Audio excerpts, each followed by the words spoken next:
Tired of feeling down about politics? Well, get ready for a laughter-filled journey through one of Trump's most embarrassing rallies yet. We're talking about Melania's prenup-approved appearance, Tucker Carlson's bizarre hyena impression, and Trump's very own time-traveling warnings that left even his most loyal fans scratching their heads. But that's not all. Jimmy Kimmel is here to turn this political spectacle into pure comedy gold. By the end of this video, you'll be laughing so hard you might just forget about the state of democracy for a minute. And hey, while you're here, did you know that 91% of regular viewers haven't subscribed? If you kind of felt harmless, but this is a way to build the campaign coffers. So the news organizations, politicians, and then Donald Trump comes along. And they did not run that part of the convention, which is, it's kind of crazy for some channel that says it's fair and balanced. My party has just gone off the rails, and they no longer defend democracy. And it's like that's what my calling is, to defend that. First started saying, hey, the guy Donald Trump should not be leading our country or our party. If you like what we do and want to support us, the simplest way is to hit that subscribe button. It's free, easy, and guarantees you more political absurdity served with a side of humor. All right, folks, gather around for the latest installment of As the Trump Turns, the soap opera so wild it makes days of our lives look like C-SPAN. Our setting? Madison Square Garden, packed to the brim with MAGA enthusiasts eagerly awaiting their orange-tinted messiah. But instead of a well-oiled political machine, what they got was a clown car of chaos so spectacular it could make the most seasoned circus ringmaster blush. If you thought political rallies were supposed to be serious affairs, think again. This one had more unintentional comedy than an entire season of Veep. First up, we had Alina Habba, Trump's lawyer, strutting in like she was auditioning for America's next top disaster. Her choice of entrance music? All I Do Is Win. Talk about irony, folks. That's like showing up to a job interview in pajamas and expecting to be hired on the spot. Spoiler alert, the only thing she's winning is a participation trophy in the race for most cringeworthy political moment. But hey, at least she didn't trip over her own ego on the way in. Then came Elon Musk, the supposed tech genius and billionaire savior of free speech, trying to pump up the crowd with all the enthusiasm of a wet sock. You know it's bad when the guy who literally shoots cars into space can't even get people excited about chanting *USA. USA. Asterisk, it was like watching paint dry if the paint was orange and had a Twitter addiction. Maybe he should stick to rockets and leave the rallying to the professionals. But hey, at least he wasn't trying to charge people $8 a month just to watch. But wait, there's more. Enter Tucker Carlson. She greets him like he made a delivery to her art gallery. This appearance, it was as if they caught her in a glue trap at Saks Fifth Avenue and dragged her there.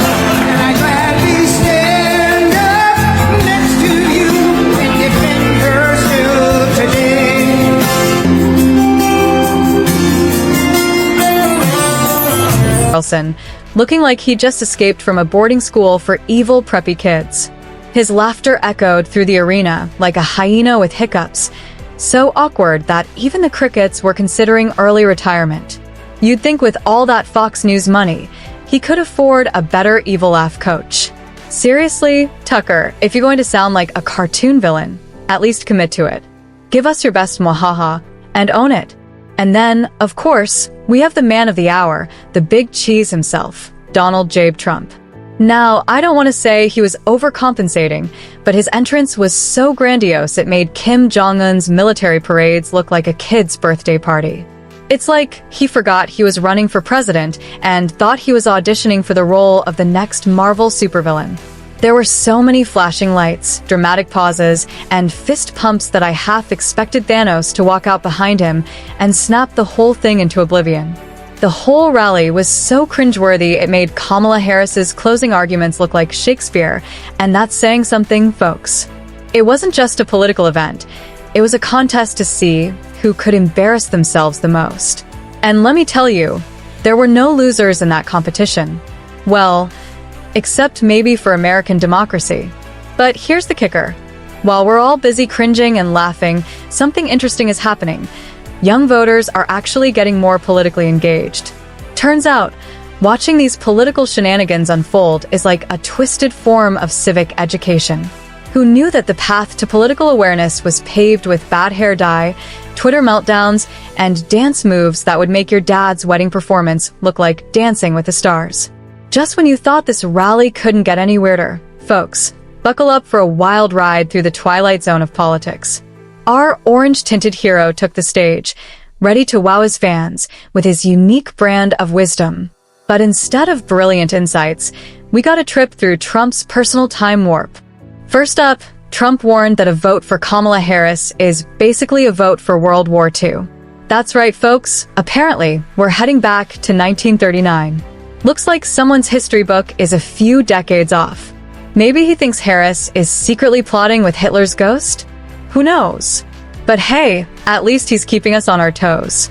Then, Donnie Diaper started ranting about draft notices like he was handing out party invitations.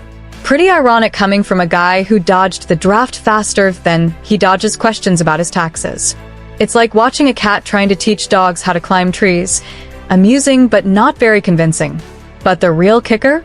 Joe Rogan spilled the beans about Trump's apparent superhuman bladder control during their 3-hour podcast. Now, I'm no doctor, but sitting still for 3 hours without a bathroom break? That's either a medical miracle or, well, let's just say Kimmel's got a theory. His diagnosis? Trump is definitely wearing diapers. And suddenly, everything makes sense.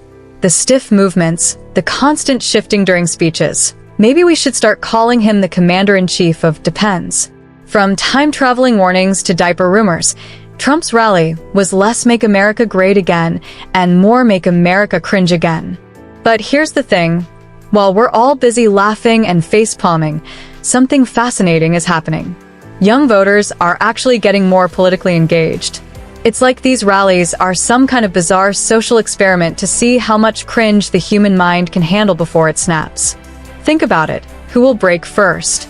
Grumpy Trumpy with his nuclear tank rants, or the poor souls in the audience trying not to facepalm so hard they give themselves concussions? It's a weird game of political chicken between politicians and voters, and somehow, it's working. These cringe fests are turning into a twisted form of civic education. But here's the million-dollar question. Will this actually translate to more butts in voting booths, or just more likes on social media? According to a 2022 Pew Research study, 23% of U.S. adults use Reddit. That's a whole lot of potential voters scrolling through cat memes between political debates. Are we witnessing the birth of a new breed of politically savvy, meme-loving voters? Or are we just collectively losing our minds? So there you have it, folks. Trump's rally turned out to be less of a political powerhouse and more of a comedy goldmine. Who knew that watching a bunch of grown adults make fools of themselves could be so entertaining? And let's be real, Jimmy Kimmel's roast was the cherry on top of this cringe Sunday. He reminded us that sometimes the best way to deal with political madness is to laugh at it. But here's the kicker. This mockery might actually be doing some good. A study found that 60% of young voters felt more politically engaged after watching satirical content. So, next time you're feeling down about politics, just remember, at least it's good for a laugh. And who knows? Maybe all this giggling will lead to more people actually